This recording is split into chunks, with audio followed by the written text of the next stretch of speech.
الحمد لله الذي بيده مقاليد الفرج، والصلاة والسلام على صاحب الجبين الأبلج المبعوث بأقوم دين وأعظم منهج، صلوات ربي وسلامه عليه وعلى آله وأصحابه السرج. أما بعد، فأعوذ بالله من الشيطان الرجيم. إن هذا القرآن يهدي للتي هي أقوم ويبشر المؤمنين الذين يعملون الصالحات أن لهم أجرا كبيرا. لائق التکریم سامعین مکرم، اللہ ذوالجلال ہم سب کے خالق و مالک و رازق ہیں، وہی قادر مطلق ہیں۔ اس ہستی کا احسان عظیم ہے جس نے ہمیں آخری پیغمبر کی امتی بنایا۔ وہ امت جس کے بارے میں اس عظیم ہستی نے یہ بیان کیا تھا، انتم تتمون 70 امہ انتم خیرها واکرمها علی اللہ عز وجل۔ میرے صحابہ تم 70ویں امت ہو، اور آج تک جتنی امتیں آئی ہیں سب سے بہترین اور اللہ کے ہاں سب سے عزت والی تم امت ہو۔ اس سے بڑی عظمت کیا ہے کہ قیامت کے دن 120 صفیں جنت میں جائیں گی، جن 120 صفوں میں 80 صفیں اس امت کی ہوں گی۔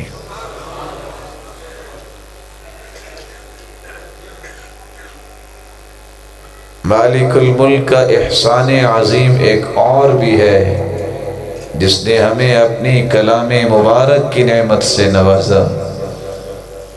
کلام الملوک کی ملوک الکلام، بادشاہوں کی کلام کلاموں کی بادشاہ ہوتی ہے۔ جس طرح اللہ ذوالجلال کی ذات جیسی کوئی ذات نہیں، اس کی کلام جیسی کوئی کلام نہیں ہے۔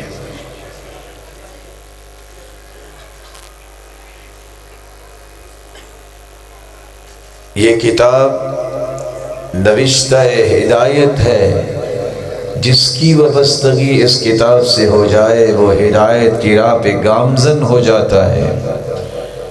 یہ کتاب کتاب حکمت ہے۔ حکمت و دانش ان لوگوں کی زبانوں میں جاری ہوتی ہے جس کو نصیب ہو جائے کہ وہ اس قرآن کی تلاوت کرنے والا ہو اور اس کو سمجھنے والا ہو۔ یہ وہ کتاب مبین ہے جس کو اللہ ذوالجلال نے کتاب مبارک بھی بنایا ہے۔ جتنی برکتوں کی خواہش اور تمنا انسان کے دل میں ہو، اتنی ہی اللہ ذوالجلال اس کی تمناؤں کو اس قرآن کے ذریعے پورا فرما دیتے ہیں۔ یہ کتاب فرقان بھی ہے، حق و باطل میں فرق کرنے کی صلاحیت، حق و باطل میں تمیز کرنے کی صلاحیت اللہ عطا کرتے ہیں تو ان لوگوں کو جن لوگوں کو اس قرآن سے تعلق مضبوط ہو جاتا ہے۔ رسول اللہ صلی اللہ علیہ وسلم کا ایک فرمان میں آپ کے سامنے آج پیش کرنا چاہتا ہوں، اور صرف اس فرمان کی روشنی میں 2 زاویے آپ کی خدمت میں پیش کر کے شیئر کر کے یہ ثابت کرنا چاہوں گا کہ آج میں اور آپ کہاں کھڑے ہیں اور میری اور آپ کی ذمہ داری کہاں ہے۔ لا حسد الا فی اثنتین، رجل آتاہ اللہ القرآن فهو يقوم به آناء الليل وآناء النهار، ورجل آتاه الله مالا فهو ينفقه آناء الليل وآناء النهار۔ روئے زمین پہ بسنے والی انسانیت 7.5 ارب ہے، جن میں 6 ارب تو نان بلیورز ہیں، کافر ہیں، 1.5 ارب مسلمان ہیں جو اسلام کے دعوے دار ہیں۔ ان 1.5 ارب میں بھی کتنے لوگ ہیں جو نماز کے پابند ہیں؟ ان 7.5 ارب دنیا میں اگر کوئی قابل رشک ہے جس کو دیکھ کر یہ تمنا کی جا سکتی ہے، یہ ذوق اور شوق اور یہ تڑپ انسان کے دل میں پیدا ہونی چاہیے، وہ صرف 2 ہستیاں ہیں۔ صحیح بخاری اور صحیح مسلم کی روایت کے مطابق پہلی وہ ہستی ہے جس کو اللہ عز و جلال نے قرآن کی دولت سے مالا مال کیا، اور قرآن کی دولت کو مل جانے کے بعد اس نے اس کو بھلایا نہیں ہے۔ اس کا کام یہ ہے یقوم بہ آناء اللیل و آناء النہار، وہ دن کی گھڑیوں میں بھی قرآن کی روشنی میں سفر کرتا ہے، رات کی تاریکیوں میں بھی اپنے رب سے مناجات کرنے کے لیے اللہ کے سامنے کھڑا قرآن پڑھتا نظر آتا ہے۔ اس قاری قرآن کو دیکھ کر، اس ماہر قرآن کو دیکھ کر یہ رش کرنا چاہیے، اے اللہ یہ دولت مجھے بھی عطا کر دے۔ اور دوسری دولت وہ مال کی دولت ہے۔ مال تو بڑے لوگوں کے پاس ہے، لیکن دل بہت تھوڑے لوگوں کے پاس ہے۔ لیس الغنى عن کثرت العرض ولكن الغنى غنى النفس۔ کبھی انسان مال سے مالدار نہیں بنتا، مالدار دل سے بنتا ہے۔ تونگری بے دلس نہ بے سالس، بزرگی بے عقلس۔ تونگری بے دلس نہ بے مالس، بزرگی بے عقلس نہ بے سالس۔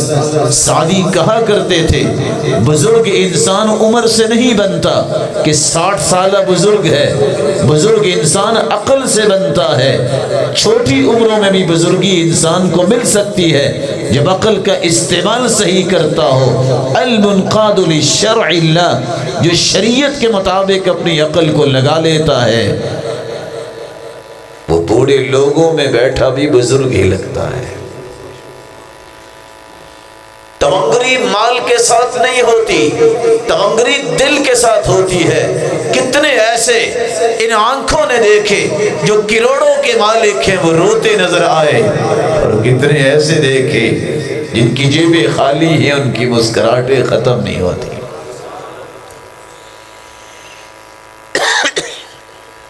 آپ صلی اللہ علیہ وسلم نے یہ 2 باتیں ہی بیان کی ہیں۔ رش کرنا ہے، تمنا اپنے دل میں پیدا کرنی ہے، شوق اور ذوق اٹھے، پنپتا ہے شوق تو یہ پنپنا چاہیے، اللہ مجھے ایسا بنا دے، میری آل اولاد نسلوں کو ایسا بنا دے جو دن رات قرآن پڑھنے والا ہو، بنا دے تو ایسا بنا دے جس طرح صحابی رسول ابو بکر صدیق سارے کا سارا مال لے کے آ گئے۔ پوچھا اللہ کے رسول نے ابو بکر کیا چھوڑ کے آئے ہو؟ کہا چھوڑ کے آیا ہوں ترکت اللہ و رسولہ، اللہ اور اس کے رسول کی محبت گھر میں چھوڑ کے آیا ہوں۔ ایسے لوگوں پہ رش کیا جائے۔ رسول اکرم صلی اللہ علیہ وسلم نے اس قرآن مجید کے پڑھنے والے کے متعلق چند پیغامات دیے ہیں، وہ میں سنانا چاہوں گا۔ اللہ کے پیغمبر کا پہلا فرمان، خیرکم من تعلم القرآن وعلمہ۔ روئے زمین پہ بسنے والے جتنے بھی لوگ ہیں، یہ سابق لاہ کے 6 10 بھی لگا لیں، دنیا کے اندر جو بھی ان کا نام پیدا ہو جائے، لیکن اللہ کی عدالت میں، اللہ کے دربار میں سب سے بہترین انسان وہ ہے جو صحیح بخاری کی روایت پیش کر رہی ہے، وہ ہے جو قرآن کو سیکھتا ہے اور قرآن کو سکھاتا ہے۔ رسول اکرم صلی اللہ علیہ وسلم نے سچ فرمایا ہے۔ دنیا کا بادشاہ آتا ہے، لوگ سرخ کارپٹ بچھاتے ہیں۔ اللہ کے پیغمبر کا فرمان ہے، قرآن سیکھنے اور سکھانے والا گھر سے پہلا قدم اٹھاتا ہے، اللہ فرشتوں کو آرڈر جاری کرتے ہیں، ان الملائکہ لتضع اجنحتها لطالب العلم رضا بما یطلب۔ یہ میرا بندہ قرآن سیکھنے کے لیے گھر سے قدم اٹھانے لگا ہے، رکو، اس کا قدم زمین پہ نہیں اٹھانا چاہیے، اس سے پہلے فرشتوں تمہارے پر بچھ جانے چاہیے۔ یہ کوئی معمولی کوئی مقام تو نہیں ہے۔ ما من شجر ولا مدر ولا وبر ولا حجر، جہاں سے یہ گزرتا جاتا ہے، بادشاہ آتے ضرور ہے، جاتے بھی ہے، 2-4 منٹوں کے بعد لوگ بھول جاتے ہیں، لیکن ایک وہ ہے جو قرآن سیکھنے آتا ہے، کوئی سکھانے آتا ہے۔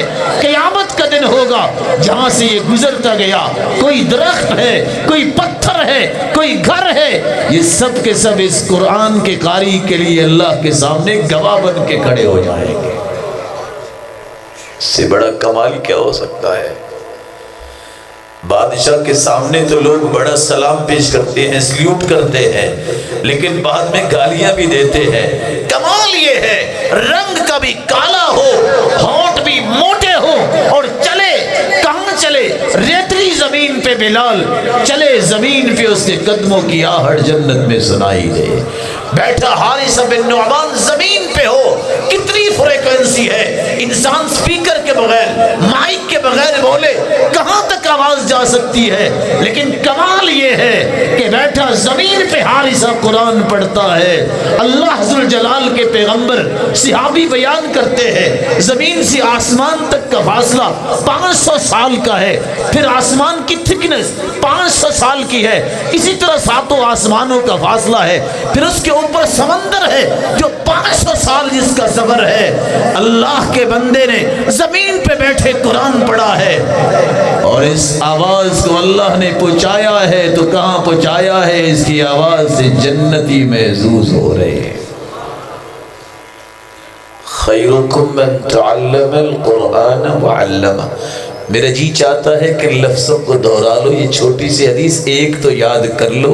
حدیث میں آتا ہے نضر اللہ امرأ سمع منا حدیثا، جو ایک حدیث ہم سے سن لے پھر یاد کر لے اور اس کو آگے پہنچا دے، قیامت کے دن چہرے چمکتے ہوں گے اور کالے بھی ہوں گے، لیکن جس نے ایک حدیث یاد کر کے آگے پہنچا دی، اللہ اس کے چہرے کو روشن بنا دیں گے۔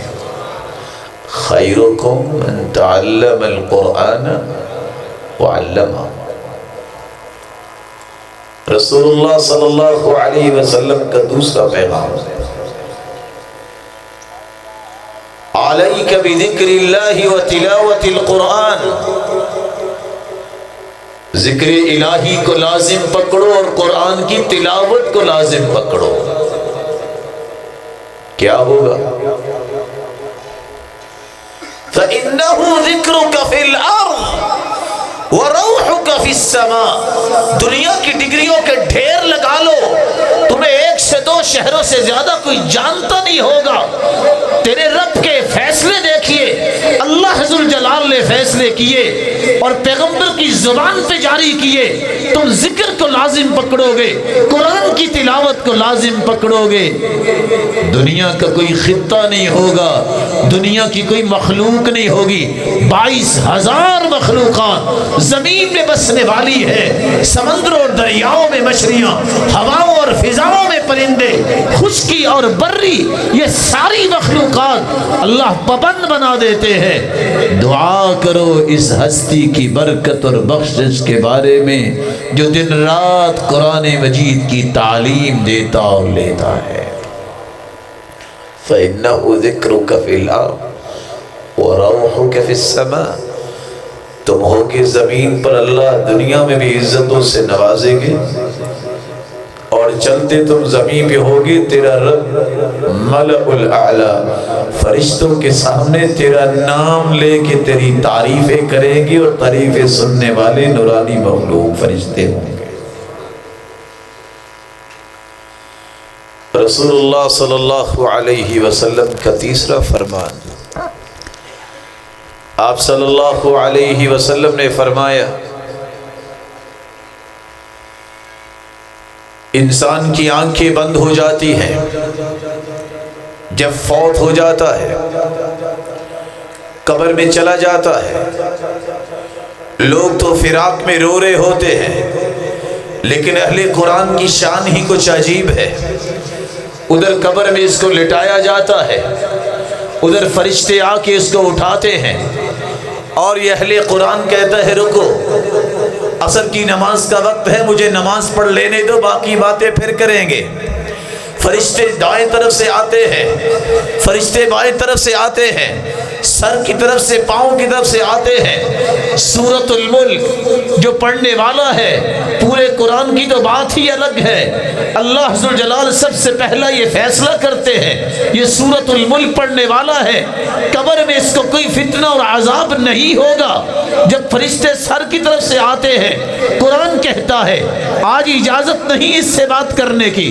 دائیں طرف سے آتا ہے، روزہ آ جاتا ہے، بائیں طرف سے آتا ہے، زکوٰۃ آ جاتی ہے، پاؤں کی طرف سے آتے ہیں تو نیکیاں آ جاتی ہیں۔ فرشتے کہتے ہیں رب کی طرف سے بھیجے گئے ہیں، حساب تو کرنا ہی ہے، سوالات تو کرنے ہی ہیں۔ کہتا ہے رکو، پہلے مجھے عصر کی نماز پڑھ لینے دو، پھر میں یہ کام کروں گا۔ کہا نمازوں کا وقت تو گیا، وہ تو دنیا کا کام تھا، بس 3 سوالوں کے جواب دے دو، تمہیں کچھ نہیں کہیں گے، سوالوں کے جواب ہوں گے، فوراً جواب دے دے گا۔ فرشتے حیرانگی سے پوچھیں گے تم نے یہ جواب کیسے دے دیے؟ وہاں اہل قرآن ہی کہیں گے، جن کو سچے مومن کہتے ہیں، قرأت القرآن وعملت بما فیہ وصدقت، میں نے قرآن پڑھا تھا، میں نے اس کے مطابق عمل کیا تھا اور قرآن کی ہر بات کی تصدیق کی تھی، اسی لیے ہی مجھے آج جواب آ گئے۔ راز کی بات اپنے بھائی سے سن لو، کوئی پی ایچ ڈی کر رہا ہے، کسی نے پرائمری کی ہے، سوال یہی 3 ہی ہونے ہیں، اور ان سوالوں کو اللہ نے پہلے سے ہی بتا دیا ہے، کوئی چھپا کے نہیں پیپر رکھا، لیکن سوالوں کے جواب وہی دے گا جو صحیح بخاری نے بیان کر دیا ہے، قرأت القرآن، میں نے قرآن پڑھا تھا، وعملت بما فی، میں نے اس کے مطابق عمل کیا تھا، وصدقت، اور میں نے تصدیق کی تھی، کہا تھا میرے رب نے جو بھی فرمایا ہے وہ سچ فرمایا ہے۔ اللہ کے رسول کا 4تھا فرمان، قبر سے انسان نکلے گا، پہلے تو قبر میں ہی جوابات کے بعد کہا جائے گا نم کنومت العروس، سو جاؤ، جب تک قیامت نہیں آ جاتی سو جاؤ۔ کیسے سو جاؤ؟ جیسے دلہن سو جاتی ہے۔ رسول اکرم صلی اللہ علیہ وسلم نے فرمایا قیامت کا دن ہوگا، ہولناکی ایسی ہوگی، ستحشرون یوم القیامت حفاة عراة غرلا بہما، لوگ پاؤں سے بھی ننگے، جسم پہ کوئی لباس نہیں ہوگا، بال بکھرے ہوئے ہوں گے، جس طرح بغیر ختنے کے انسان پیدا ہوتا ہے اسی طرح ہی اللہ کے سامنے پیش ہوگا۔ حالت یہ ہوگی لوگ پتنگوں کی طرح گرے ہوئے ہوں گے۔ یوم یکون الناس کالفراش المبثوث، ایک وہ وقت بھی آئے گا لوگ پریشانی کی عالم میں ہوں گے۔ وعرضوا علی ربک صفا، لوگوں کو صفوں میں آنے کی بات کہی جائے گی کہ صفے بنا لو، لوگ صفوں میں ہوں گے، لیکن ہولناکی اتنی ہوگی جب تک اللہ کے رسول کی سفارش نہیں ہوگی حساب نہیں شروع ہوگا۔ فرشتے بھی، پیغمبر بھی، پیغمبروں کی زبان پہ بھی یہ لفظ ہوں گے یا ربی سلم سلم، اللہ آج ہمیں محفوظ رکھنا۔ ایسی ہولناکیوں میں اللہ ذوالجلال کا فیصلہ دیکھیے۔ اللہ ذوالجلال کے پیغمبر فرماتے ہیں یجیء القرآن یوم القیامہ، قیامت کے دن یہی قرآن آئے گا، کہے گا یا رب حل، اے اللہ یہ تو قرآن پڑھنے والا ہے، اس کو تو لباس پہنا دیجئے۔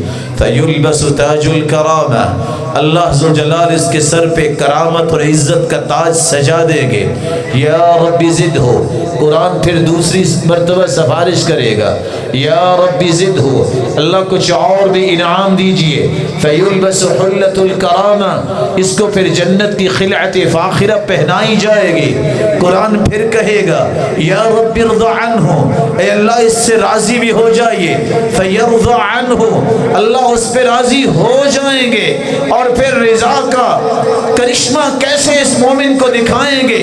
راضی ہونے کے بعد سب سے پہلا انعام یہ ہوگا، اللہ ذوالجلال نے سر پہ بھی سجا دیا تاج، اور سجا دیا تاج، ان کے والدین کو بلاؤ، آج اکیلے نہیں، وہ بھی تو کھپتے رہے، انہوں نے اپنی خدمت کا خیال نہ کیا، وہ نوکریاں کروا سکتے تھے لیکن نوکری نہیں کروائی، تانے بھی لیے، لوگوں کی باتیں بھی سنی، بلاؤ ان کو، آج پوری کائنات کے سامنے ان کے سروں پہ تاج سجایا جائے گا۔ لا تقوم لهم الدنیا، پوری دنیا جو کچھ اس کے اندر ہے اس کو بیچ کے بھی اس تاج کی قیمت کو ادا نہیں کیا جا سکتا۔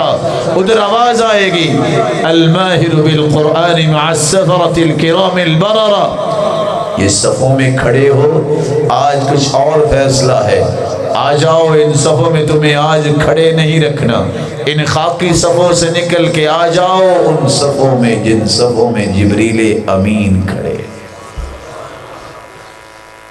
رسول اللہ صلی اللہ علیہ وسلم کا یہ 5واں فرمان بڑے غور سے سننے والا ہے۔ جس دن کسی کے جسم پہ لباس نہیں ہوگا، جنت کی خلعت فاخرہ حافظ قرآن کو پہنائی جائے گی۔ جس دن بال بکھرے ہوئے ہوں گے، اس دن اس کے سر پہ تاج سجایا جائے گا۔ ضوءہ احسن من ضوء الشمس، اتنی سورج کی روشنی نہیں ہوگی جتنی اللہ نے جو تاج سجایا ہوگا اس تاج کی روشنی ہوگی۔ رسول اکرم صلی اللہ علیہ وسلم کا یہ 6واں فرمان، جس میں اللہ کے رسول صلی اللہ علیہ وسلم نے فرمایا اللہ جب راضی ہوں گے تو ایک فیصلہ اور بھی کریں گے۔ میرے بندے، دنیا میں بھی تم قرآن پڑھتے تھے نا، سٹیج پہ بیٹھ کے پڑھتے ہو، پڑھنے کے بعد نیچے اتر آتے، آج ایسا نہیں ہوگا۔ سننے والے کو 200 400 کو 2000 4000 تھے، آج ایسا نہیں ہوگا۔ آج میرا آرڈر یہ ہے، اقرا وارتقی ورتل كما كنت ترتل في الدنيا فإن منزلتك عند آخر آية تقرأها۔ آج پوری کائنات کے سامنے قرآن پڑھتے جاؤ اور جنت کی سیڑھیاں چڑھتے جاؤ، تیرا مقام وہاں ہوگا جہاں تو آخری آیت کی تلاوت کرے گا۔ 6236 آیتیں حافظ قرآن پڑھنے والا، اور سیدہ عائشہ کی روایت کے مطابق 6666 آیتیں، اور اگر اس نے قرات سبا پڑھی ہے، قرات اشرا پڑھی ہے، کتنی سیڑھیاں وہ چڑھے گا، اس کا مقام وہاں اللہ نے رکھا ہے جہاں من الجنت والناس کی آخری آیت کی تلاوت کرے گا۔ علماء کرام مجلس میں موجود ہے، اللہ ان کی حفاظت فرما، میرے مالک ان کو عزتوں سے نواز۔ روئے زمین پہ علماء سے بڑھ کے کوئی بھی عزت والا انسان نہیں ہے، یہ جانتے ہیں۔ صحیح بخاری سے لے کر مسانید جوامع مصنفات کو اٹھائیے، کسی ایک بھی کتاب میں اس پلے کی روایت نہیں ہے۔ دنیا میں انسان عمل کرتا ہے، قیامت کو بدلہ ملے گا، ابھی جنت تو جانا ہے۔ حافظ قرآن اور قاری قرآن نے فیصلہ دیکھو جو اللہ کے رسول نے 8ویں روایت میں کر دیا۔ اللہ جب راضی ہو جائے تو پھر فیصلے ایسے ہی کریں گے۔ وہ فیصلہ کیا ہے؟ قاری قرآن اور حافظ قرآن، تم قرآن پڑھتے جاؤ، جنت کی سیڑھیاں چڑھتے جاؤ۔ وَيُزَادُ بِكُلِّ آیَةٍ حَسَنَةٍ، آج بھی تم آیت پڑھو گے، میں آج بھی ہر آیت کے بدلے تجھے نیکیوں میں اضافہ کر دوں گا۔ صرف قرآن کا امتیاز ہے، آنکھیں بند ہو جائیں تو عمل تو ختم ہو جاتا ہے۔ یہ تو قیامت کے دن قرآن پڑھنا ہے، وہاں تو صرف نتیجہ ملنا ہے۔ اللہ عز و جلال وہاں بھی تلاوت کی نیکیاں دے دیں گے۔ رسول اکرم صلی اللہ علیہ وآلہ وسلم نے ایک نواں فرمان بھی جاری کیا ہے۔ آپ صلی اللہ علیہ وسلم نے فرمایا ان للہ اہلین، اللہ کے کچھ خاص الخاص بندے ہیں۔ قیل من ہم یا رسول اللہ، اللہ کے رسول وہ کون ہے؟ قال اہل القرآن ہم اہل اللہ وخاصتہ، اہل قرآن ہی تو اللہ کے خاص الخاص بندے ہیں اور اللہ والے ہیں۔ ہو سکتا ہے کسی کے دل میں خیال آئے اللہ کے خاص بندے اور اللہ والے ہیں، تو آج یہ اثرات نظر کیوں نہیں آ رہے؟ عبداللہ ابن عباس رضی اللہ تعالی عنہ کہا کرتے تھے لو ان اہل القرآن اخذوا بحقه وما ينبغي له لأحبهم الله ولكن طلبوا به الدنيا فأبغضهم الله وهانوا على الناس۔ اگر اہل قرآن اپنی ذمہ داری کا احساس کر لے، جو حقوق ہیں قرآن کے ان کو پورا کر لے۔ حقوق کیا ہیں؟ کہ اللہ ذوالجلال کی کلام پر ایمان لانے کے بعد اس کو خوبصورت پڑھنا سیکھ لے، پھر اس کو اچھی طرح سمجھ لے، پھر اس کے ایک ایک آرٹیکل کے مطابق زندگی کے زاویے درست کر لے، اور پھر اس کے پیغامات کو دنیا کے کونے کونے تک پہنچانے کے لیے زندگیاں وقف کر لے۔ یہ روئے زمین کے ہر فرد کا اللہ ان کو محبوب بنا دے گا۔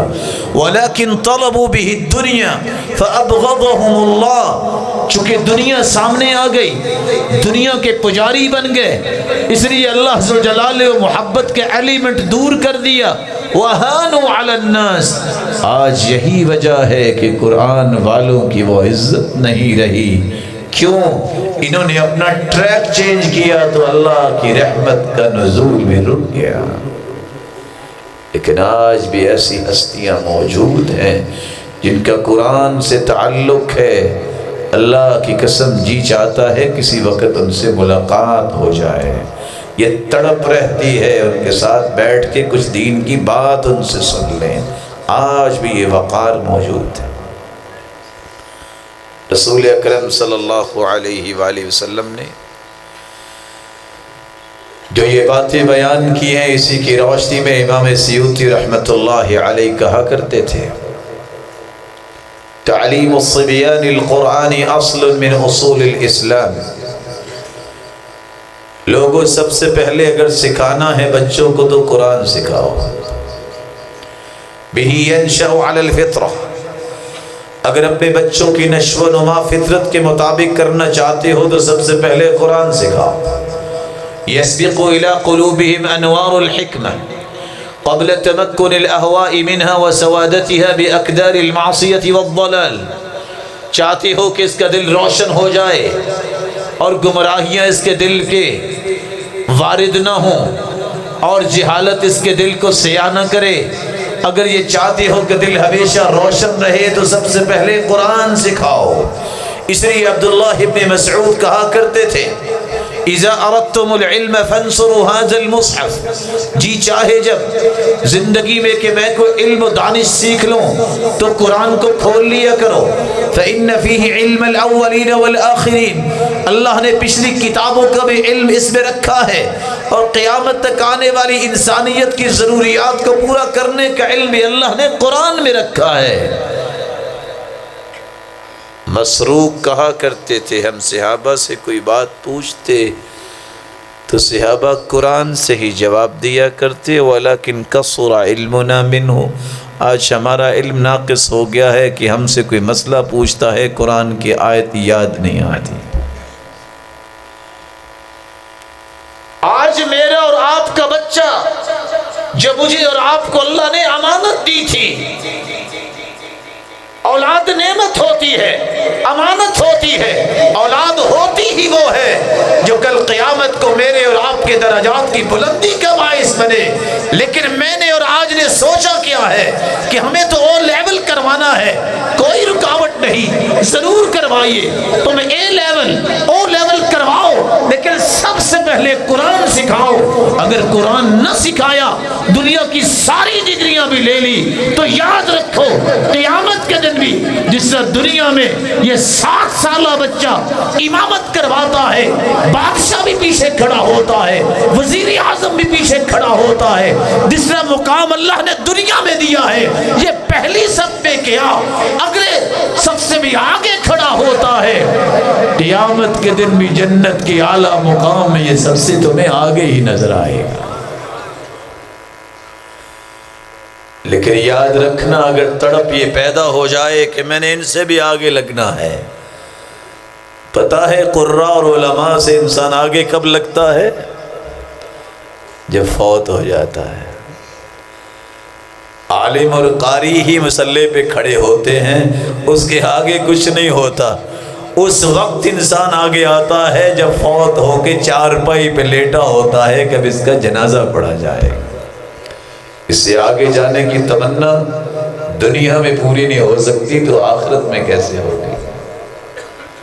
سب سے بڑا مقام یہ اللہ نے یہ دیا ہے، وہ یہ ہے، وہ 6 سے 7 سال کا بچہ، صحیح بخاری کی روایت ہے، جس کی لمبی صرف قمیض ہی تھی، اس نے کچھ پہنا بھی نہیں تھا، وہ نماز پڑھا رہا ہے، مصلی نبی پہ براجمان ہے، تو اس وجہ سے اس کو قرآن زیادہ یاد ہے۔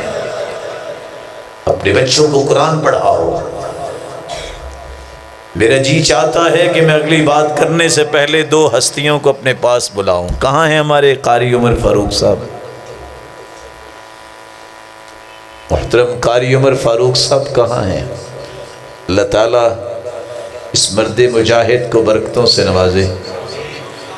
کہاں ہے میرے بھائی ظہور صاحب؟ مجھے وہ دن بھی یاد آ رہا ہے جب ہم یہاں چٹیل زمین پہ آئے تھے۔ یہ ہمارے نیکی میں پارٹنر ہیں۔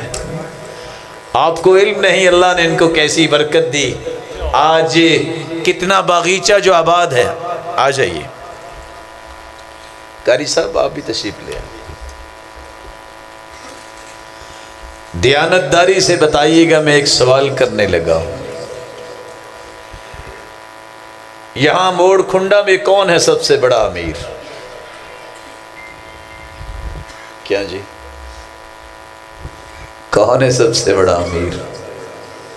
وہ دن میں 5 لاکھ کی بھی چائے پلا دے، کیا اتنی نیکیاں لے سکتا ہے جتنی صرف آج رات ہی نیکیاں ان دونوں بھائیوں کے کھاتے میں لکھی جائیں گی؟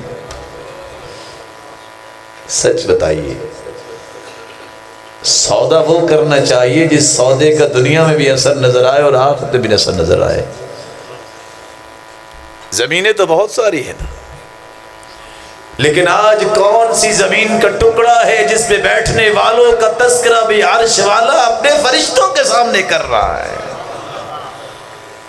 حدیث کی الفاظ ہے یباہی بہم الملائکہ، جو اللہ کا قرآن سننے والے ہیں، جو ذکر سننے والے ہیں، اللہ کے کھربوں فرشتے ہیں۔ یہ میں نہیں کہہ رہا، حدیث کہتی ہے 7ویں آسمان پر بیت المعمور ہے، صرف 7ویں آسمان کی بات ہے۔ امام ابن کثیر کے قول کے مطابق ہر آسمان کا بیت اللہ الگ ہے، صرف 7ویں آسمان پر بیت المعمور ہے۔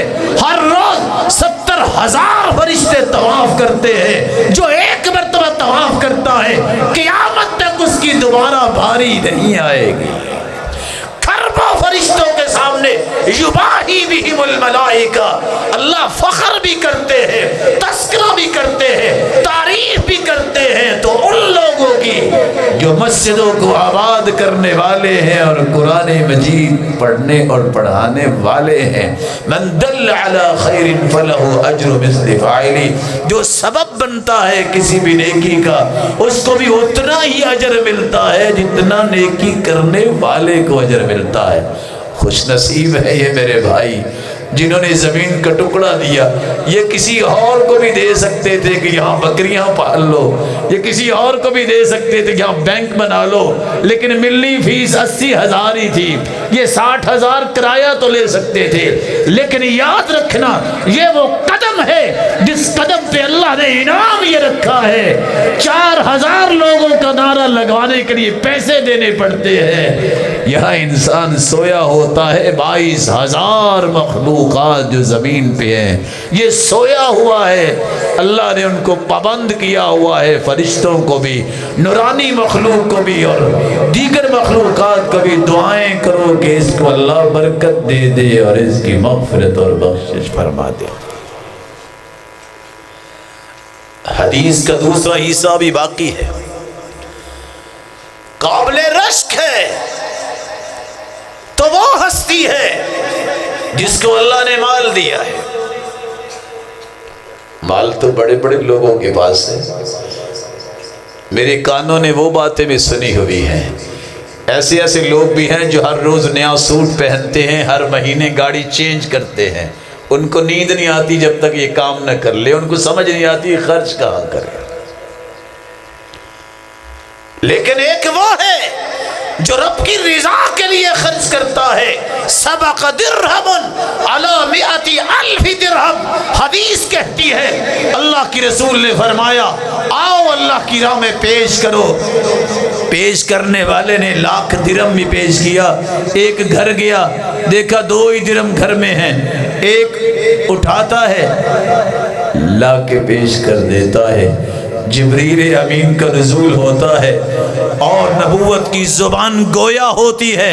سبق درہم علی 100,000 درہم، یہ جو 1 درہم لانے والا ہے یہ 1,00,000 درہم دینے والے سے درجہ لے گیا ہے۔ کیوں؟ کیونکہ اس نے اخلاص کے ساتھ جتنا تھا اس میں بخل نہیں کیا۔ اللہ عز و جلال ہمیں بھی اس بات کی توفیق عطا فرمائے۔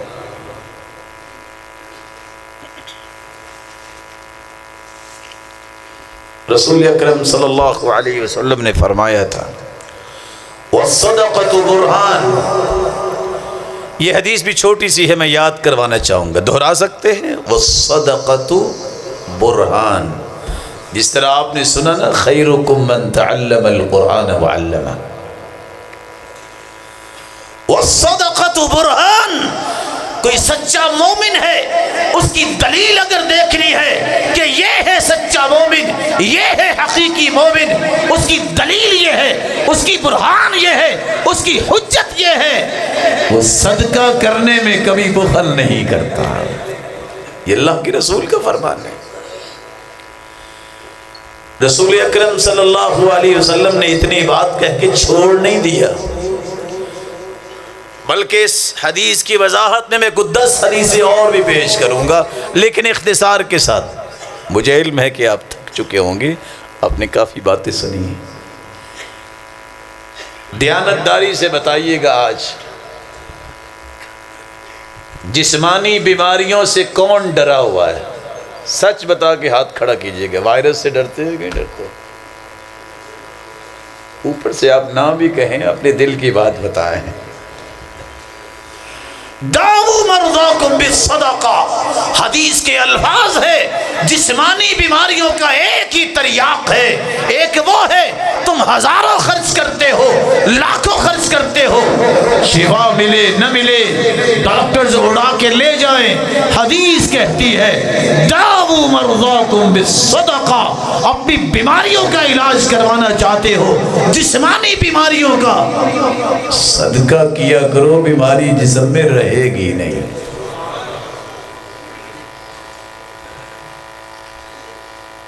آؤ عرض حجاز کے چند قصص آپ سے میں شیئر کر لوں۔ کہنے والا کہتا ہے ماں بیمار تھی، ICU وارڈ میں ایڈمٹ ہے، اپنی نوکری پہ میں چلا گیا، 3 دن سے بے ہوش تھی، بات نہیں کر رہی۔ اچانک کیا ہوا؟ جب یہ جا رہا تھا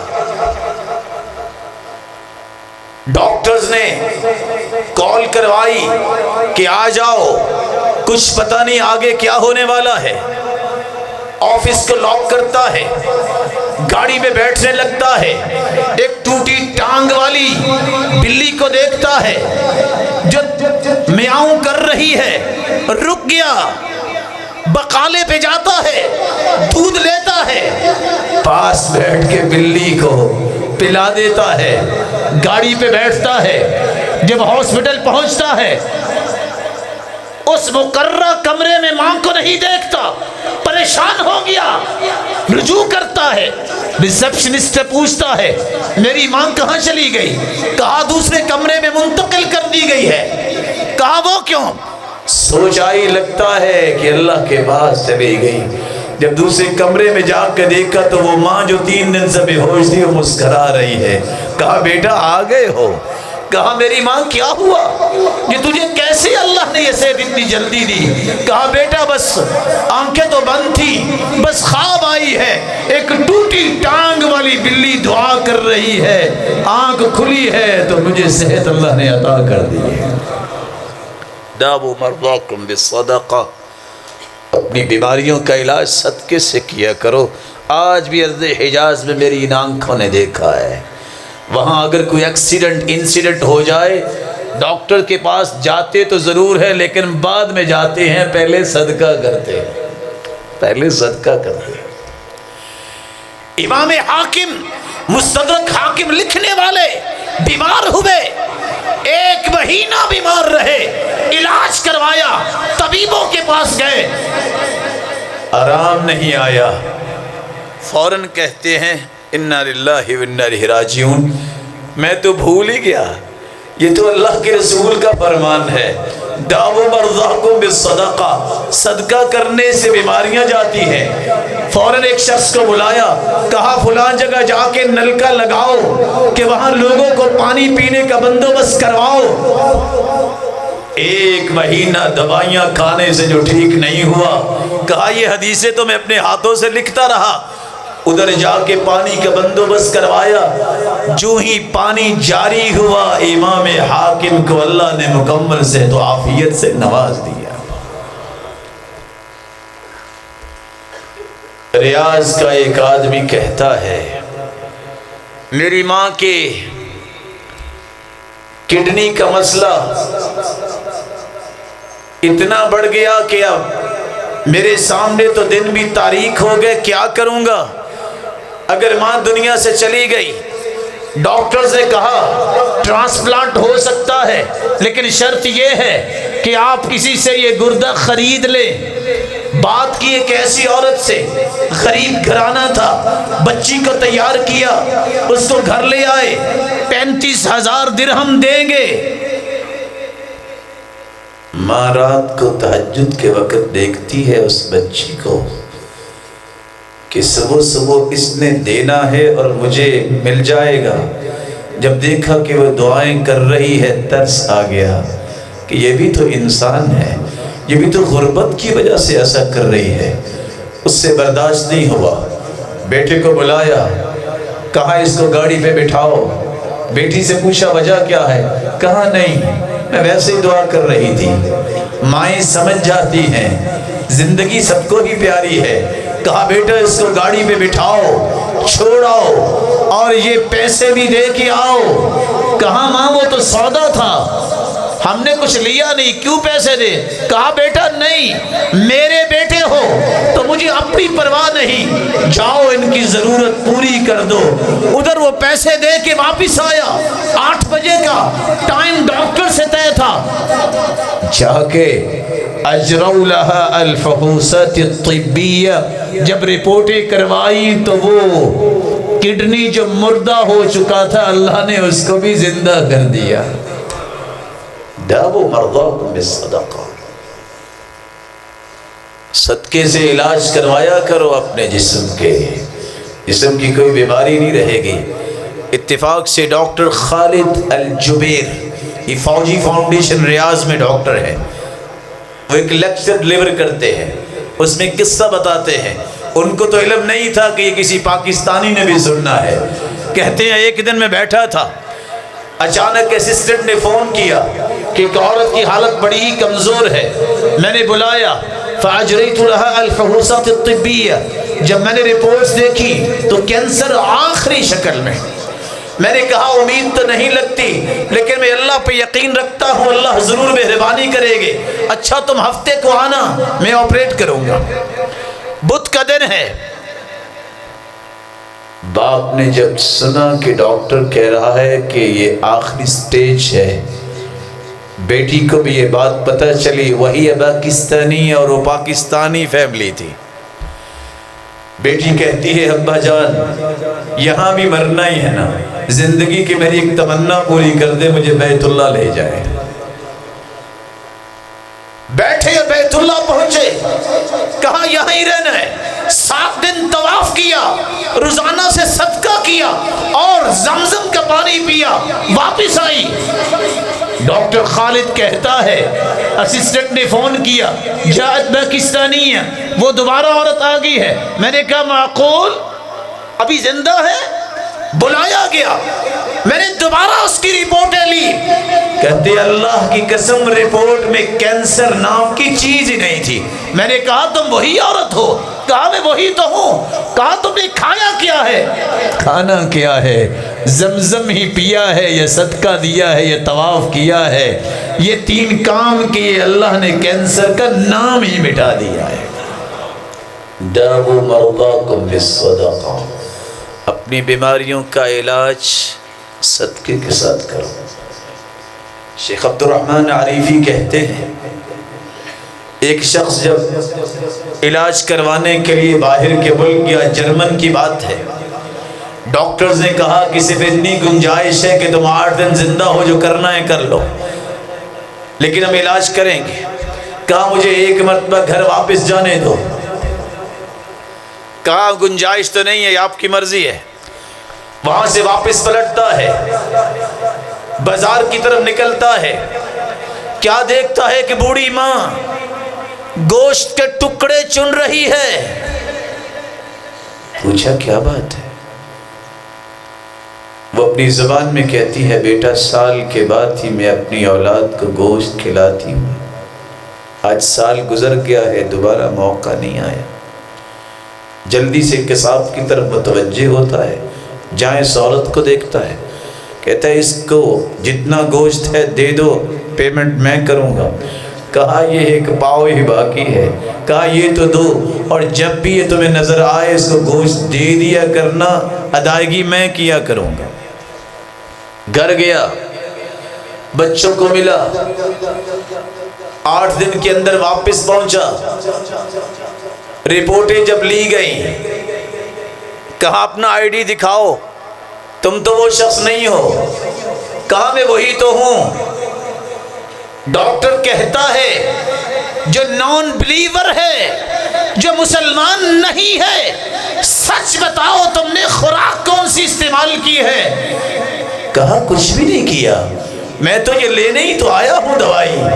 کہا تیری رپورٹیں یہ بتاتی ہے کہ تیری گنجائش جو 8 دن کی تھی اب اس بیماری کا نام نہیں ہے، میرے رب نے اس معمولی صدقے کی وجہ سے بیماری کا نام بھی مٹا دیا ہے۔ دعوا مرضاکم بالصدقہ، جسمانی بیماریوں کا علاج صدقہ ہے۔ اس لیے فرمایا رش کرو تو اس کو دیکھ کے کرو جو دن رات اللہ کی رضا کے لیے خرچ کرتا ہے۔ یہ صرف جسمانی بیماریوں کا علاج نہیں، قلبی بیماریوں کا بھی علاج صدقہ ہے۔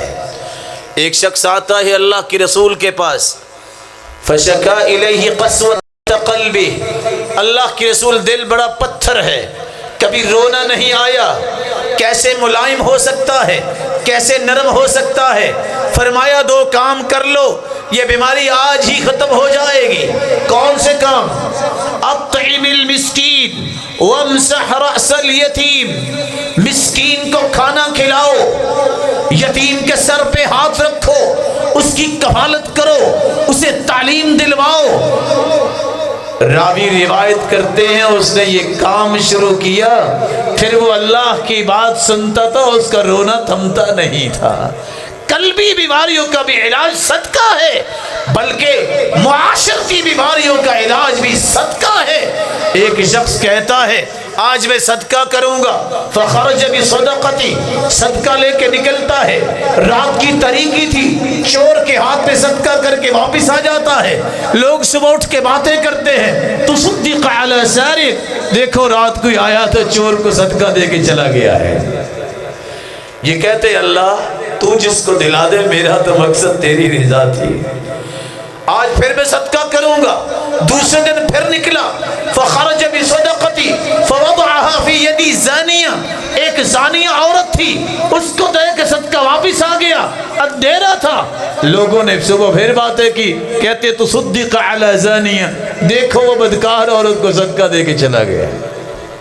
کہتے اللہ آج میں پھر صدقہ کروں گا۔ فخرج بصدقتی، صدقہ لے کے پھر نکلتا ہے۔ فوضعها فی یدی غنی، کوئی غنی آدمی چہل پہل کے لیے نکلا ہوگا، اس کو صدقہ دے کے واپس آ گیا۔ صحیح مسلم کی روایت ہے، تیسری رات کے بعد جب باتیں سنتا ہے وہ کہتا ہے اللہم لک الحمد علی زانیہ وعلی سارق وعلی غنی، اللہ تعریف تیری ہے، تو زانیہ کو دلا دیا، چور کو دلا دیا، غنی کو دلا دیا، میں تو تیری رضا کے لیے صدقہ لینے دینے کے لیے نکلا تھا۔ آواز آئی میرے بندے پریشانی کی بات نہیں، اما صدقتک فقد قبلت، خواہ وہ چور کو ملا ہے، خواہ وہ زانیہ کو ملا ہے یا غنی کو ملا ہے، ہم نے تیری نیت کو دیکھا ہے، تینوں راتوں کا صدقہ قبول ہو چکا ہے۔ پھر اعلان کیا، دوسری خوشخبری سنائی، فلعل الزانیہ تستعف بها عن زناها، زانیہ کچھ کھا کے ہی زندہ تھی، تیرے صدقے کا مال جو اخلاص کے ساتھ تو نے پیش کیا، خوش ہو جاؤ، اس نے زندگی کے گناہوں سے توبہ کر لی ہے، اب وہ نیک بن گئی ہے تیرا مال کھانے سے۔ ولعل السارق یستعف بها عن سرقتی، تھا تو وہ چور کھا کے زندہ تھا، تیرا صدقہ جب اس کے پیٹ میں پہنچا ہے اس نے زندگی کی چوریوں سے توبہ کر لی ہے۔ یہ تھا تو غنی، لیکن جب تیرا مال اس نے استعمال کیا ہے، بخیل بہت تھا، اس نے کبھی خرچ نہیں کیا، جب سے تیرا مال اس نے کھایا ہے یہ بھی خرچ کرنا شروع ہو گیا ہے۔ تو صدقہ جسمانی بیماریوں کا ہی علاج نہیں، قلبی بیماریوں کا بھی علاج ہے، بلکہ معاشرتی بیماریوں کا بھی علاج ہے۔ صحیح بخاری کی روایت ہے، دنیا کے کوئی بھی بڑے سے بڑا فتنہ، وہ کون سا فتنہ ہوتا ہے؟ فتنۃ الرجل فی اہلہ ومالہ ونفسہ وولدہ وجارہ، کبھی فتنہ انسان کے اپنے اندر ہوتا ہے، نماز نہیں پڑھتا فتنے میں پڑ گیا، حرام کھاتا ہے فتنے میں پڑ گیا، کبھی فتنہ اولاد میں ہوتا ہے، اولاد نہ ہو تو بے اولاد ہونے کا فتنہ، لوگ تانے دیتے ہیں، اولاد ہو بد ہو جائے تب بھی فتنہ، پڑوسی کا فتنہ، اگر اکیلا کہیں گھر بنا لے تو پھر خوف کا فتنہ، اگر پڑوسی ہے لیکن نیک نہیں ہے، گانے باجے کرنے والا ہے تب بھی فتنہ، بیوی کا فتنہ، شادی نہیں کی تو شیطان ورگلاتا ہے، شادی کی ہے عورت نیک نہیں ہے تب بھی فتنہ، مال ہے نہیں فقیری کا فتنہ، مال ہے لیکن حرام کا ہے تو یہ بھی فتنہ۔ ان 5 قسم کے فتنوں کو دور کرنے کا علاج اللہ کی رسول نے بیان کیا ہے، یکفرها الصلاة والصیام والصدقۃ والامر بالمعروف والنہی عن المنکر، نماز تو مسلمان پڑھتا ہے، روزہ تو رکھتا ہے، نیکی کی بات بھی کرتا ہے، فرمایا برائی سے منع بھی کرتا ہے، یہ تمام قسم کے فتنے دور ہو سکتے ہیں، نماز روزے کے ساتھ صدقہ کرنا شروع کر دے، کوئی فتنہ باقی بچے گا ہی نہیں۔ یہ دنیا کے اندر ہر قسم کی بیماریوں اور فتنوں سے بچنے والے کو سب سے بڑا یہ خوف ہوتا ہے، یا اللہ موت اچھی دینا، کہ ابھی خوف ہوتا ہے کہ نہیں ہوتا؟ کچھ ایسے لوگ ہیں جن کی لاشیں نہیں ملتی، کچھ ایسے لوگ ہیں جو روڈ پہ بیچارے ٹکڑے ہو جاتے ہیں، اللہ سب کو پیاری موت دینا۔ اللہ کے رسول نے فیصلہ بھی یہی سنایا، اور یہ فیصلہ جو میں سنانے لگا ہوں یہ 4تھا فیصلہ اللہ کے رسول نے سنایا ہے۔ الصدقۃ تطفئ غضب الرب وتدفع بیتۃ السوء، اگر تم بری اور گندی موت سے بچنا چاہتے ہو صدقہ کیا کرو، اللہ تمہیں بری موت سے بچا دے گا، اللہ بری موت سے بچا دے گا۔ انسان کی تمنا یہی ہوتی ہے نا، بیماری نہ آئے، کوئی فتنہ نہ آئے، میرے مال میں فراوانی آ جائے، پوری کائنات کی صداقت کو جمع کیا جائے، جہاں وہ صداقت ختم ہوتی ہے وہاں محمد مصطفیٰ کی صداقت کا آغاز ہوتا ہے، لیکن وہ ہستی جب قسم اٹھا لے تو وہاں کیا کہا جا سکتا ہے؟ 3 چیزوں پہ اللہ کے رسول نے قسم اٹھائی تھی، میں اللہ کی قسم اٹھاتا ہوں ما نقصت صدقۃ من مال۔ لوگوں محمد قسم اٹھا رہے ہیں، اللہ کی قسم جو صدقہ کرتا ہے اس کا مال کم نہیں ہوتا، بڑھتا ہے۔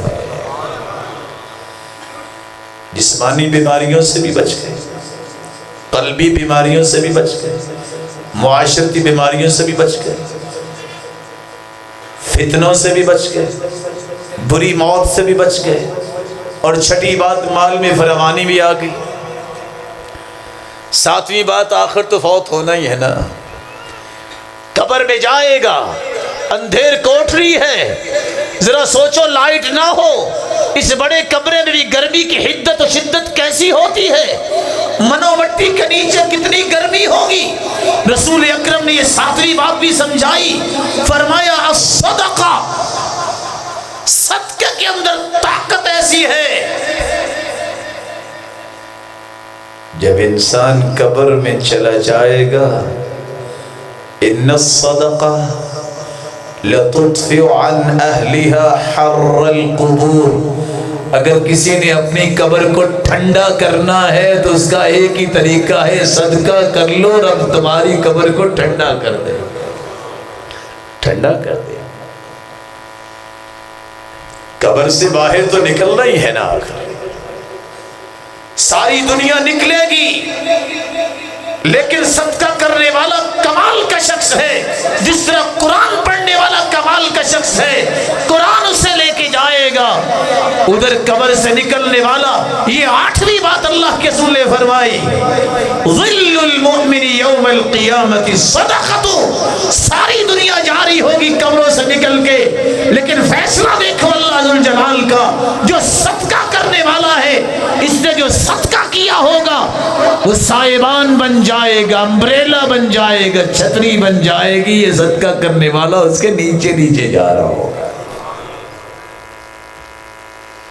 خوش نصیب ہیں وہ لوگ جن کو اللہ کے عرش کا سایہ ملے گا، جس دن کوئی سایہ نہیں ہوگا۔ سبعۃ یظلھم اللہ فی ظلہ یوم لا ظل الا ظلہ، لوگوں 7 خوش قسمت ہیں جن کو عرش کا سایہ ملے گا، جس دن کوئی سایہ نہیں ہوگا۔ کتنی باتیں آپ سن چکے؟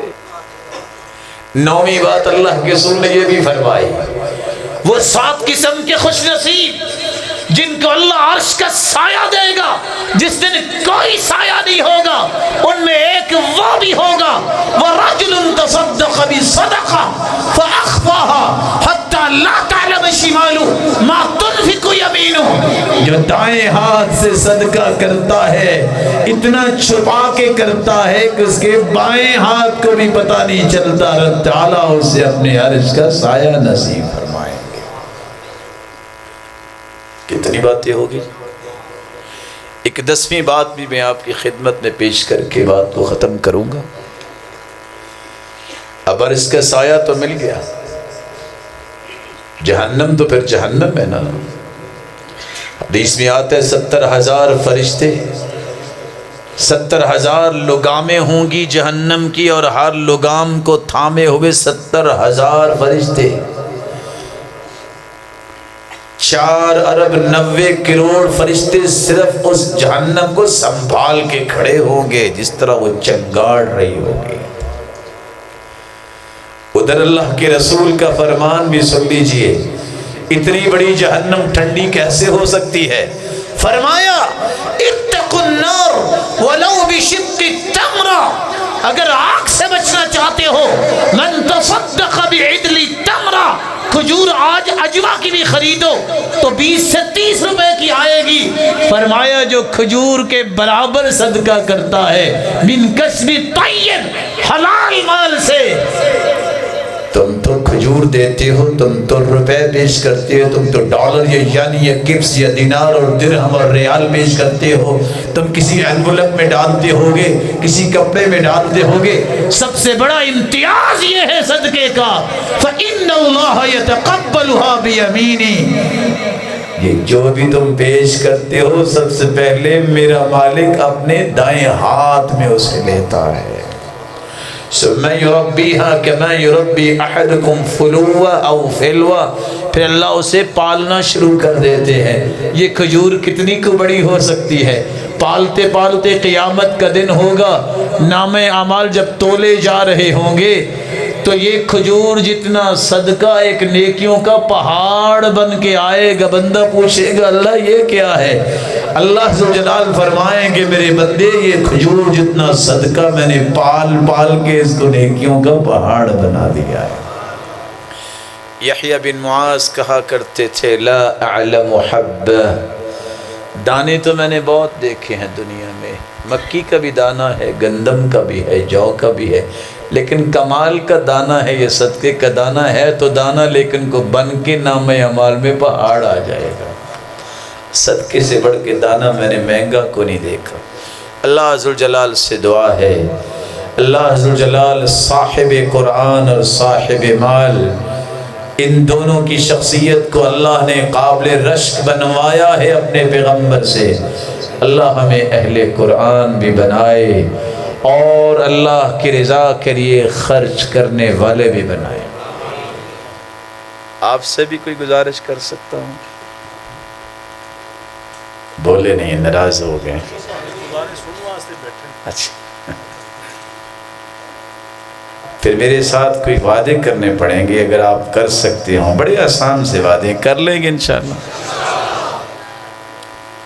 پہلا وعدہ یہ ہے کہ اگر آپ کو یہ حدیثیں اچھی لگی ہیں اللہ کے رسول کی تو یہاں اللہ کے گھر میں بیٹھ کے وعدہ کرو زندگی کے ہر نئے دن کا آغاز ہم قرآن مجید کی تلاوت سے کیا کریں گے. اگر روزانہ صبح اٹھ کے آپ پہلے قرآن پڑھ کے کوئی اور کام کریں تو اللہ کی قسم اس مجلس اور اس محفل اور اس جلسے کی قیمت واپس آ جائے گی. کیا کریں گے؟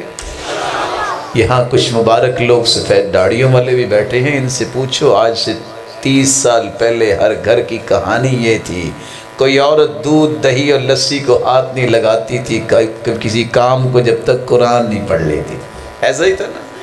یہ برکتیں چاہتے ہو تو آج سے طے کر لو ہم نے ہر روز سب سے پہلا کام نماز پڑھنے کے بعد کیا کرنا ہے؟ پڑھا کریں گے. کون کون پڑھے گا؟ ہاتھ کھڑا کرے. یا اللہ یہ اٹھنے والے ہاتھوں کی لاج رکھ کے سب کو اپنا محبوب بنا لے. دوسرا ایک چھوٹا سا وعدہ، ویسے ہم سارے مسلمان ہی بیٹھے نا، انشاءاللہ مسلمان ہیں، مومن ہیں. میں نے ویسے کہہ دیا کہ ننکانہ قریب ہے نا تو ویسے کوئی آ ہی سکتا ہے نا.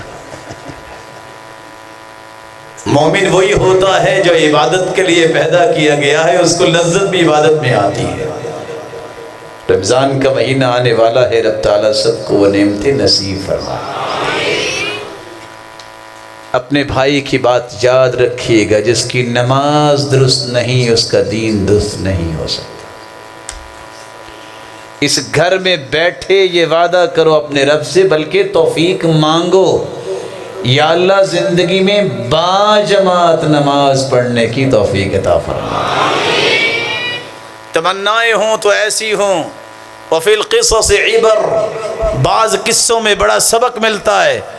وہ میں نے ایک حدیث پیش کی درس میں، من صلی للہ 40 یوما فی جماعہ یدرک التکبیرۃ الاولی کتبت له براءۃ من النار و براءۃ من النفاق.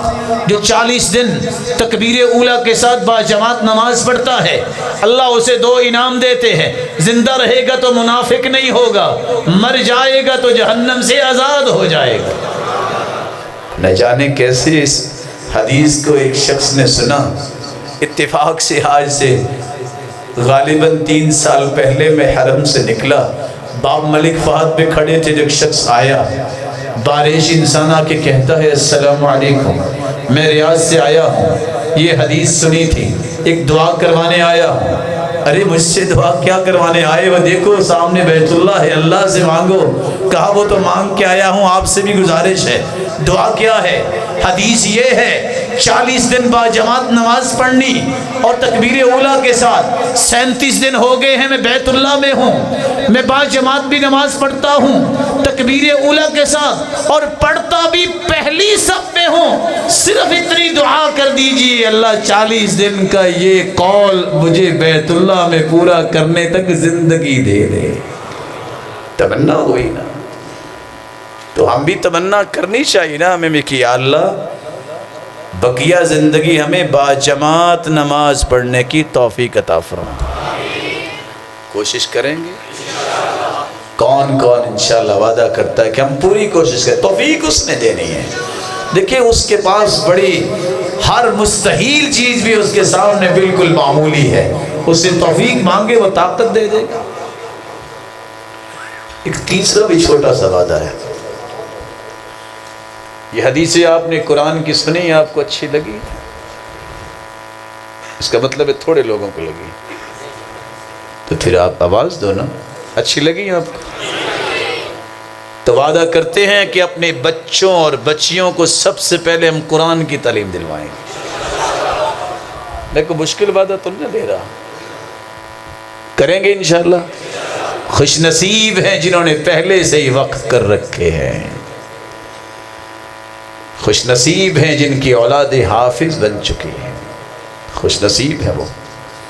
بعض قصے جو ہیں وہ انسان کو بڑا کچھ سمجھاتے ہیں۔ وہ آج سے کافی سال پہلے ایک رسالے میں مضمون لکھنے والے نے مضمون لکھا، اللہ نے بیٹا دیا، بیوی کہنے لگی میں نے حافظ بنانا ہے، باپ کہتا نہیں میں نے تو اس کو پولیس میں بھرتی کروانا، اگر کوئی پولیس والا ہے تو میرا محترم ہے، غصہ نہ کر جائے کہیں، مرد تو مرد ہے۔ اللہ نے دوسرا بیٹا دیا، اس نے کہا ایک تو آپ نے بنا دیا اور دوسرا میری باری ہے، کہا نہیں میں نے اس کو وکیل بنانا ہے۔ کیا کر سکتی تھی؟ اللہ نے ایک تیسرا بیٹا دے دیا، اس نے کہا اب تو میری باری ہے، چلو تیرے 2 حصے ہوئے تو میرا 1 حصہ تو ہے، کہا ٹھیک ہے۔ جوان ہوئے، وہاں بھرتی ہو گیا، وہ وکیل بن گیا اور یہ مسجد میں قرآن پڑھنے والا۔ بیٹھے بیٹھے ایک دن خامد بیوی کو کہتا ہے اس مسیتڑ کا تو مجھے کوئی فائدہ نہیں، دیکھا جہاں جاتا ہوں سلوٹ ہوتے ہیں۔ اس نے کہا اللہ سے ڈر جاؤ، فرشتوں کے سلوٹ اس سے بڑے ہیں، اصل فائدہ اس نے ہی دینا ہے جتنا یہ دے گا، باقی نہیں دیں گے۔ کہنے والی نے بات کہہ دی، اس کو سمجھ نہیں آئی، کہتے یہ کیسے ہو سکتا ہے؟ دیکھا اگر کہتے ہو تو میں آپ کو دکھا دیتی ہوں۔ اس نے کہا اچھا دکھاؤ۔ اس نے کہا اندر چلے جاؤ، تینوں ابھی گھر نہیں آئے، بس سن لینا جو کچھ ہوگا۔ سب سے پہلے آئے وکیل محترم، آئے ہاتھ پہ چھری کا کٹ لگایا، رونا شروع کر دیا، ماں کیا ہوا؟ اس نے کہا تمہیں کیا پتا کہ میں نے تمہیں کیسے پالا، تمہارا باپ تو ظالم ہی بڑا، دیکھو میرا حال کیا کیا۔ اس نے کہا ماں گالی کو نہیں، یہ 6 مہینے دی بیل ہو گئی تھی آنکھی، چلا گیا۔ دوسرا آ گیا، ماں نے پھر وہی کچھ کہا ماں مسئلہ کیا ہے؟ 1 پانجے کی دیر ہے، یہ ٹھیک ہو جائے گا، آئندہ ہاتھ نہیں اٹھائے گا۔ سن رہا تھا۔ اور تیسرا آیا، اس کے سامنے وہی بات، اس نے کہا سب سے پہلے اس کا ہاتھ صاف کیا، تیل لگایا، کہا ماں یہ اگر باپ نے ایسا کیا ہے تو اچھا نہیں کیا، لیکن وہ میرا باپ ہے، میں اس سے لڑائی نہیں کر سکتا، میں پوچھوں گا کہ کیوں ایسا ہوا۔ کہا باجو باہر، اب بتاؤ کیا فائدہ دوسرے نے دیا اور انہوں نے فائدہ کیا دیا ہے؟ اللہ کی قسم جو مجھے اور آپ کو فائدہ ملے گا اپنی اولادوں کو قرآن پڑھانے سے ملے گا، لیکن اس کا میرا کوئی مطلب ایسا نہیں۔ بڑے بڑے نیک لوگ موجود ہیں انتظامیہ میں، بڑے بڑے نیک لوگ موجود ہیں جو کتنے پھنسے ہوئے لوگوں کو مصیبتوں سے نکالنے کے لیے ایڈوکیٹ ہیں، بڑے بڑے نیک لوگوں کو ہم جانتے ہیں۔ تو بچوں کو اور بچیوں کو پڑھائیں گے قرآن۔ قاری صاحب آپ نے بھی بتانا ہے کہ داخلہ اس سال کتنا ہوا؟ چوتھا وعدہ جب اللہ کے رسول نے طے کر دیا کہ سب سے بہترین اہل قرآن ہیں، تو میرا چوتھا وعدہ جو ہے، زندگی کے اندر کبھی اہل قرآن اور اہل علم جو ہے ان سے نفرت نہ کیجیے گا۔ میں برا ہو سکتا ہوں، لیکن یہ جو سلسلہ ہے اہل قرآن کا، یہ محمد مصطفیٰ نے شروع کیا تھا، یہ سلسلہ برا نہیں ہے۔ میرے اندر کمی کوتاہی ہو سکتی ہے، لیکن اہل قرآن ایسے نہیں ہوں گے، یہ میری ذاتی غلطی ہوگی۔ عمر بن عبدالعزیز کو جب حکومت ملی تو انہوں نے قوم سے خطاب کرتے ہوئے 4 کلمے بولے تھے۔ کہا اگر پڑھے لکھے نہیں ہو تو آج سے پڑھنا لکھنا شروع کر دو، پڑھے لکھے ہو تو پڑھانا شروع کر دو، دونوں کام نہیں کر سکتے تو ان سے محبت کرنا شروع کر دو، اگر محبت کرنے کا بھی جگرا نہیں تو زندگی میں ان سے نفرت نہ کرنا۔ یہ قوم کا سب سے پہلا پیغام تھا۔ 2 سال عمر بن عبدالعزیز نے حکومت کی ہے، پوری کائنات میں عدل قائم کیا ہے۔ سبب کیا ہے؟ اس نے علم کی عزت بنائی، اہل علم کی عزت بنائی، اللہ نے اس کی عزت بنا دی۔ علماء کا احترام کیا کریں گے، اسی کی غلطی ہے۔ آپ دیکھ لیں، میں ایک مثال سے سمجھا دیتا ہوں۔ فوج جو ہمارے ملک کی بے مثال فوج ہے، اللہ فوج کی حفاظت فرمائے۔ کیا فوج پہ کوئی حملہ کرنے والا ظالم سیولین سول کپڑوں میں جا سکتا ہے؟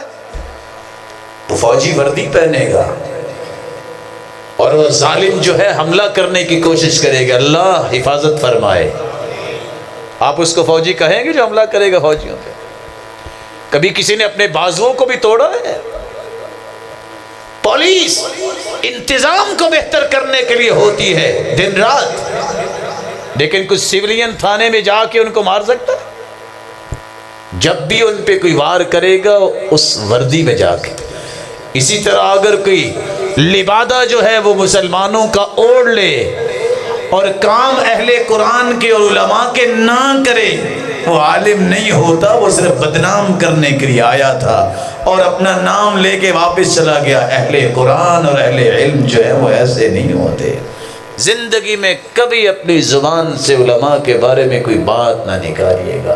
اور امام ابن القیم کہا کرتے تھے، جن لوگوں کی زبانوں میں علماء کے بارے میں باتیں ہوتی ہیں ان کی اولاد علم سے ہمیشہ محروم رہتی۔ میں صرف ایک آیت سناؤں گا اس حوالے سے۔ بیٹھے بیٹھے ایک شخص نے صحابہ کے بارے میں کہا تھا،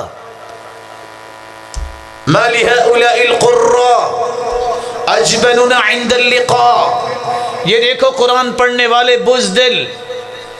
کیوں جی، یہ گالی ہے؟ جب کھانے کا وقت ہوتا ہے تو نظر آئیں گے۔ صحابی نے کہا، کذبت لعمر اللہ، جھوٹ بول رہے ہو، اہل قرآن کا یہ وصف نہیں ہے۔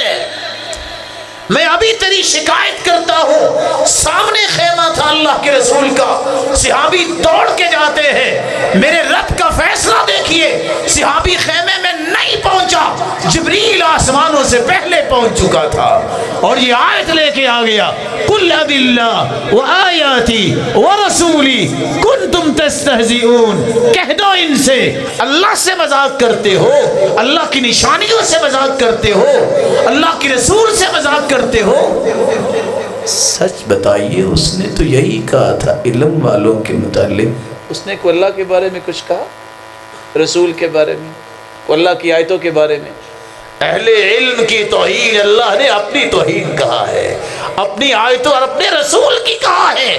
ساتھ ہی کہا، لا تعتذروا قد کفرتم بعد ایمانکم، عذر پیش کرنے کی ضرورت نہیں، اتنا کہتے ہی تم کافر ہو گئے ہو۔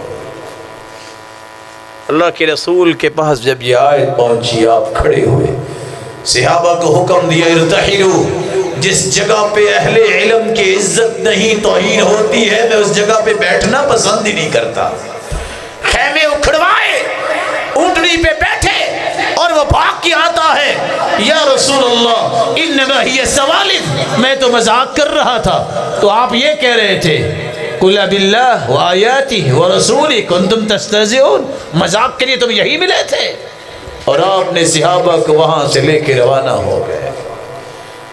امام نووی کہا کرتے تھے من اطلق لسانہ فی السلم فی العلماء، جو شخص علماء کے بارے میں زبان کھولتا ہے، عادت اللہ فی حد کی اسرار منتقصیہم معلومہ، اللہ کا قانون ثابت ہے، اللہ اسے سزا ضرور دیتے ہیں۔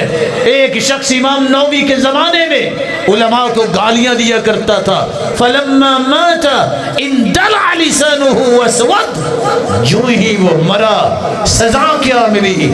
اس کی زبان باہر آ گئی اور سیاہ ہو گئی اور دنیا دیکھ رہی تھی۔ اللہ ہم سب کو محفوظ فرمائے۔ یہ چوتھا وعدہ تھا، کبھی زندگی میں علماء کے بارے میں گفتگو نہ کیجیے گا۔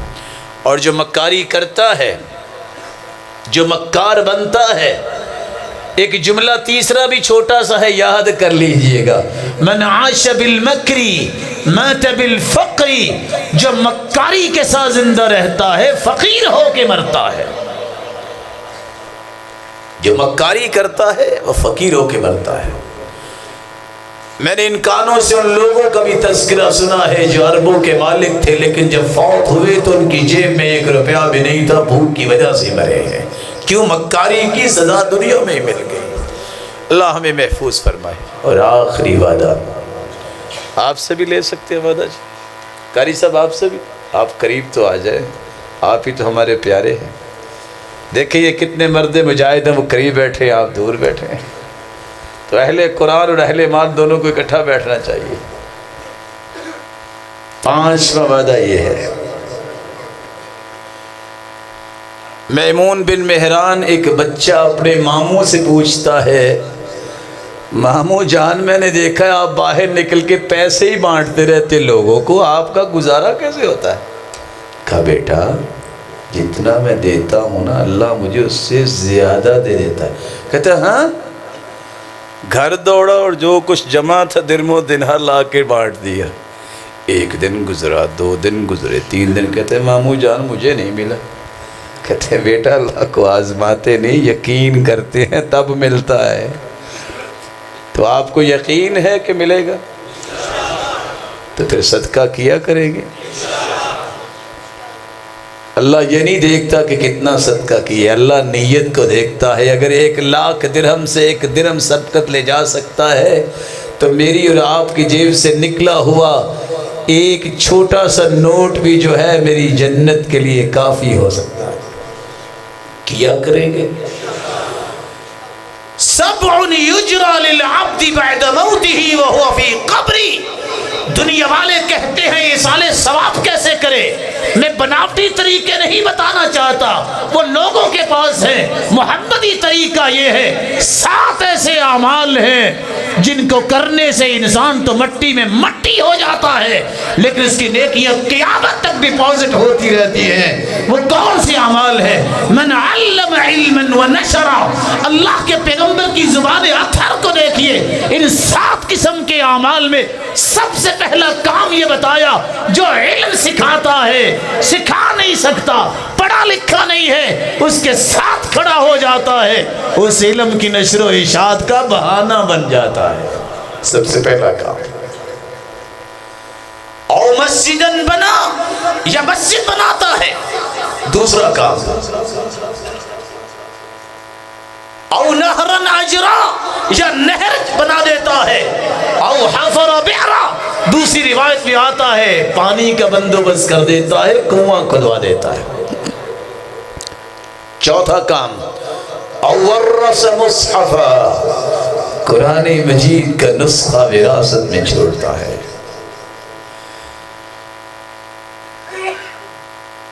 پانچواں کام، او بیتا لابن السبیل بنا، مسافروں کے لیے جو اللہ کی راہ میں نکلے ہوتے ہیں ان کے لیے گھر بناتا ہے۔ یہاں بھی بچے کو پڑھتے ہیں کہ نہیں پڑھتے ہیں؟ کوئی مسافر ہیں کہ نہیں ہیں؟